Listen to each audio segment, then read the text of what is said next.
নাহমাদুহু ওয়া নুসাল্লি আলা রাসূলিহিল কারীম আম্মা বা'দ। ফেসিহ কুলের হোজা এতিমখানা ভবন উদ্বোধন উপলক্ষে আজকের এই আয়োজন। আজকের এই আয়োজনে যারা এসেছেন তাদের উদ্দেশ্যে এখন আসসালামু আলাইকুম। আমি একজন এতিমের মা। একজন নারী, একজন এতিমের মাই বোঝেন যে সন্তানকে মানুষ করার কত কষ্টের। স্বামী হারানোর পর সংসারের দায়িত্ব নিয়ে বাচ্চার ভরণ পোষণের দায়িত্ব নেওয়া কত কষ্টের। আমি আজ গর্বিত যে এরকম প্রতিষ্ঠানে আমার সন্তানকে ভর্তি করাইতে পারছি। আমার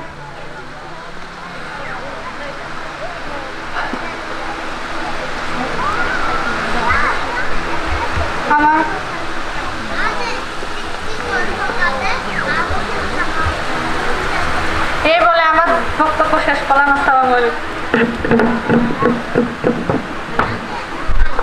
আবেগী মনের কান্না আশায় বক্তব্য আর মুখ দিয়ে বের হলো না। তুরস্কের সাহাবিদের শহর নামের খ্যাত দিয়ারবাকির শহরের চিনার থানার চিপআং গ্রামে জন্মগ্রহণ করেন। 6 বছর পর্যন্ত উনি গ্রামে থাকেন। এরপরে পরিবার সহ চিনারে স্থানান্তরিত হন। চিনারেই প্রাথমিক, মাধ্যমিক ও উচ্চ মাধ্যমিক শিক্ষা শেষ করেন। এর দজলা ইউনিভার্সিটিতে পদার্থবিজ্ঞান বিভাগ থেকে স্নাতক শেষ করেন।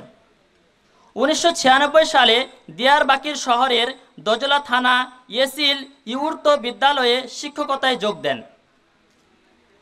এখানে 2 বছর শিক্ষকতা করার পরে দিয়ারবাকির শহরের প্রাণকেন্দ্রে অবস্থিত ইয়াহিয়া কামাল বায়ালতি বিদ্যালয়ে শিক্ষক হিসেবে যোগ দেন। এখানে কিছুদিন শিক্ষকতা করার পর দিনের খেদমতের জন্য শিক্ষকতা পেশাকে ইস্তফা দেন। ফেসিহ হোজা ছোটকাল থেকে সমাজ নামাজ প্রতিষ্ঠার জন্য চেষ্টা চালিয়ে গেছেন। বংশানুক্রমিকভাবে একজন সাদা মনের মানুষ ছিলেন।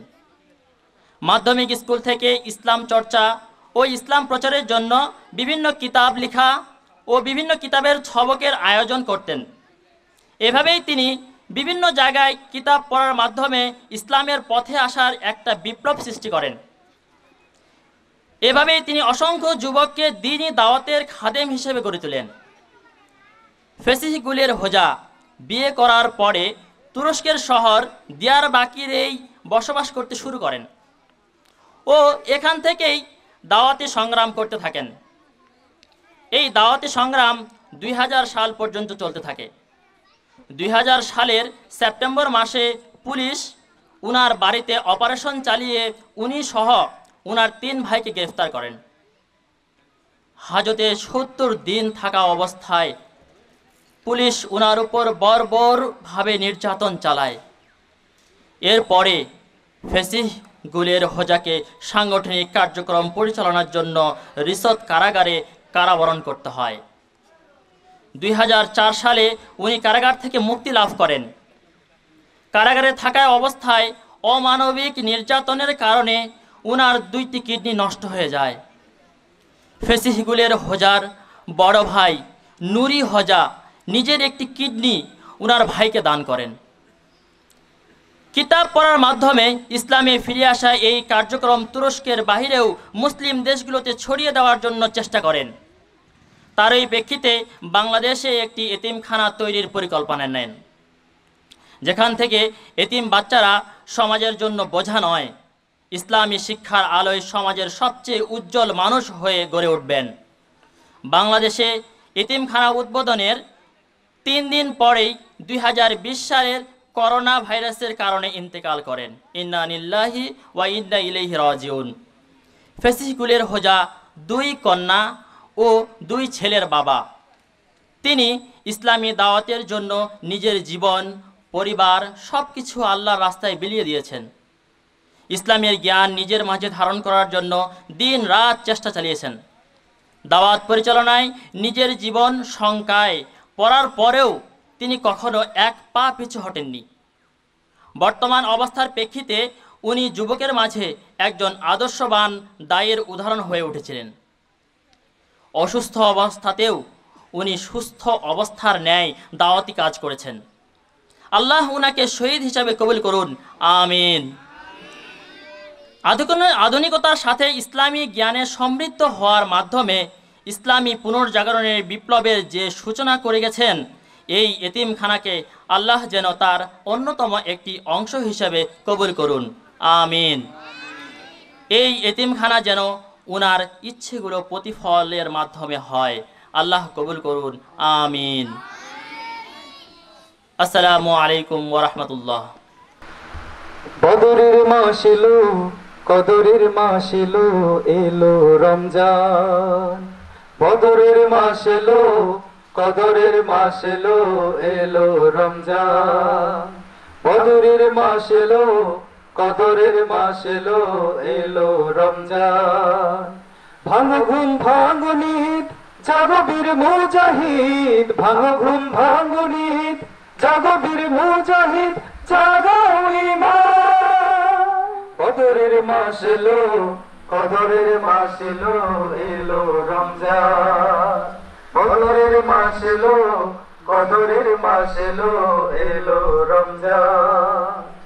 এ মাস তো নয় পাপ দেখে ঘুমাবার, এ মাস তো জানি শুধু রুখে দাঁড়াবার। এ মাস তো নয় পাপ দেখে ঘুমাবার, এ মাস তো জানি শুধু রুখে দাঁড়াবার। পুণ্যের লাভা স্রোতে মিথ্যাকে চুরমার করো, খান খান জাগাও ঈমান। পুণ্যের লাভা স্রোতে মিথ্যাকে চুরমার করো, খান খান জাগাও ঈমান। বদরের মাস এলো, কদরের মাস এলো, এলো রমজান। বদরের মাস এলো, কদরের মাস এলো, এলো রমজান। ভাঙো ঘুম ভাঙো নিদ, জাগো বীর মুজাহিদ। ভাঙো ঘুম ভাঙো নিদ, জাগো বীর মুজাহিদ, জাগাও ঈমান। বদরের মাস এলো, কদরের মাস এলো, এলো রমজান। বদরের মাস এলো, কদরের মাস এলো, এলো রমজান। মাহে রমজান এলো বছর ঘুরে, মুমিন মুসলমানের দাঁড়ি দাঁড়ি। মাহে রমজান এলো বছর ঘুরে, মুমিন মুসলমানের দাঁড়ে দাঁড়ে। মাহে রমজান এলো বছর ঘুরে, মুমিন মুসলমানের দাঁড়ে দাঁড়ে।